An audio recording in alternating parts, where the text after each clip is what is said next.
hindi mo kailangan mag-down ng 20% para makabili ng bahay. Marami pa ring buyers ang akala kailangan nila ng 20% down. Pero sa totoo lang, bihira na yan dito sa California.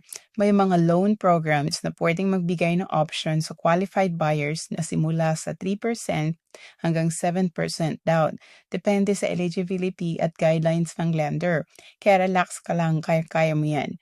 At para sa mga eligible veterans, may VA loan na maaaring mag-offer ng zero down payment option. Yes, zero. Parang diet ko, zero minsan pero hindi madalas. Huwag mong hayaang pigilan ka ng mga lumang kwento na kailangan malaki ang down payment. Hindi na yan totoo sa karamihan ng buyers ngayon. Kung curious ka kung ano ang possible para sa'yo, message mo lang ako. I-walk through kita sa proseso, ipapaliwanag ko ang options mo, at tutulungan kitang gumawa ng realistic na plano papunta sa pagkakaroon ng sarili mong bahay. Walang pressure, walang bola, parang kwentuhan lang sa kapitbahay. Pero mas accurate ang info ha.